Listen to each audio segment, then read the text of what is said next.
Santa Elena, 18 de agosto. Hola. Antes de comenzar, suscríbete, dale me gusta, comenta con alguna petición para orar todos juntos por ella, y comparte para llegar a la persona indicada que lo necesite.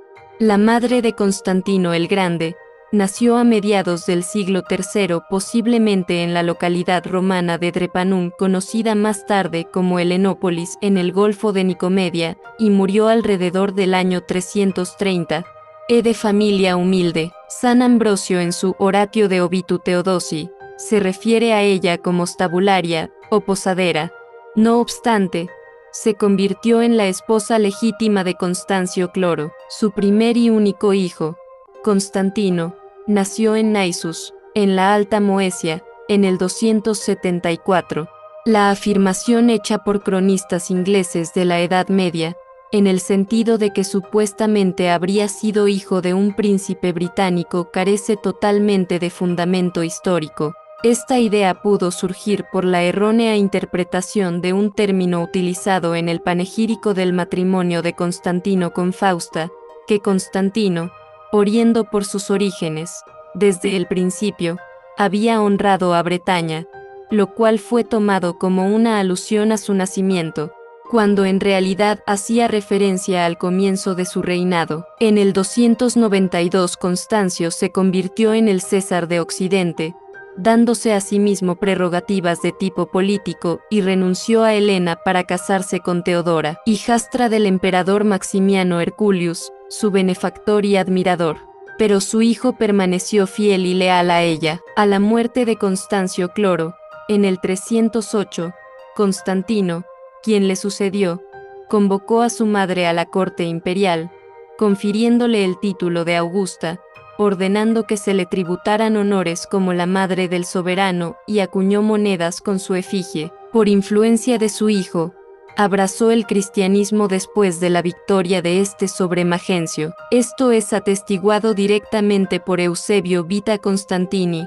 3. Xlvii. Ella, su madre, se convirtió bajo su influencia de Constantino en una sierva de Dios tan devota, que uno podía creer que había sido discípula del Redentor de la humanidad desde su más tierna niñez. También es claro el consenso entre los historiadores contemporáneos de la Iglesia que Helena, desde el momento de su conversión, tuvo una vida seriamente cristiana, y que su influencia y liberalidad favoreció una amplia expansión del cristianismo. La tradición vincula su nombre con la construcción de iglesias cristianas en las ciudades de Occidente, donde residía la corte imperial, principalmente en Roma y Trier, y no hay razón para rechazar esta tradición. Además, por lo que sabemos con certeza a través de Eusebio, Helena erigió iglesias en los lugares santos de Palestina. A pesar de su edad avanzada, emprendió un viaje a Palestina luego de que Constantino,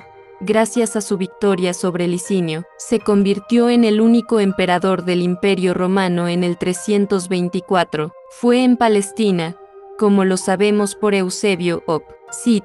Xlii, donde ella tomó la resolución de dar a Dios, el Rey de Reyes, el homenaje y el tributo de su devoción. Fue pródiga en su generosidad y buenas obras en esta tierra, la exploró con un notable discernimiento, y la visitó con la atención y solicitud del emperador mismo. Entonces, luego de haber mostrado la veneración debida a las huellas del Salvador, mandó erigir 2 iglesias para la adoración a Dios. Una se levantó en Belén, cerca de la gruta de la Natividad, y la otra sobre el monte de la Ascensión, en las cercanías de Jerusalén. También embelleció la gruta sagrada con ricos ornamentos. Esta estancia en Jerusalén dio origen a la leyenda del descubrimiento de la cruz de Cristo, mencionada primeramente por Rufino. Su generosidad fue tal que, de acuerdo a Eusebio, no solo ayudaba a personas sino a comunidades enteras. Los pobres y desposeídos fueron especialmente objeto de su caridad. Con piadoso celo visitó las iglesias por todas partes haciéndoles ricas donaciones. Fue así que, en cumplimiento de los preceptos del Salvador, en adelante dio fruto abundante en obras y palabras. Si Helena se comportó de esta manera mientras vivió en Tierra Santa, no deberíamos dudar que mostrara la misma piedad y benevolencia en aquellas otras ciudades del imperio en las que residió después de su conversión. En Roma su memoria es asociada principalmente con la iglesia de la Santa Cruz de Jerusalén. En el lugar donde actualmente se levanta esta iglesia antiguamente se asentó el Palatium Caesorianum, y cerca se encontraban las termas helenianas, cuyos baños tomaron su nombre de la emperatriz. Aquí se encontraron dos inscripciones compuestas en honor de Helena. El Caesorium, que se encontraba cerca del Laterano, sirvió posiblemente como residencia de Helena cuando permaneció en Roma.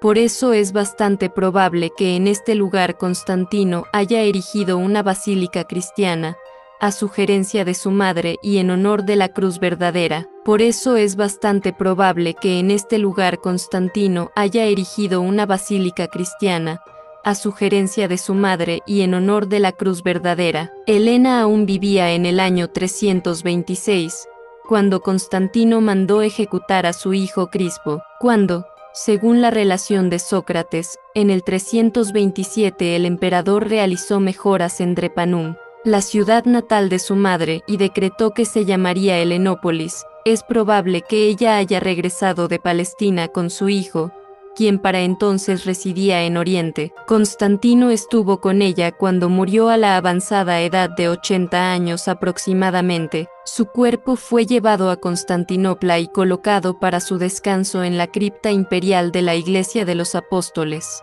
Fue reverenciada como una santa, y su veneración se extendió al occidente a principios del siglo IX. Su festividad se celebra el 18 de agosto. Respecto al hallazgo de la Santa Cruz por Santa Helena, vea Cruz y Crucifijo. Oración a Santa Helena. Querida Santa Helena, te honramos este día por tu fe inquebrantable y tus esfuerzos incansables por descubrir la verdadera cruz. Pedimos tu intercesión en nuestros propios caminos espirituales, para que tengamos el coraje y la dedicación de seguir tus pasos y buscar la verdad del amor de Cristo. Guíanos, Santa Helena, mientras navegamos por los desafíos y las tentaciones de este mundo. Ayúdanos a recordar que nunca estamos solos, que Cristo siempre está con nosotros y que tu ejemplo de fe y devoción puede inspirarnos a ser mejores y más fieles seguidores de Cristo. Que tu memoria sea una bendición para todos nosotros, Santa Helena, y que siempre busquemos honrar tu legado viviendo una vida de fe, amor y servicio. Amén.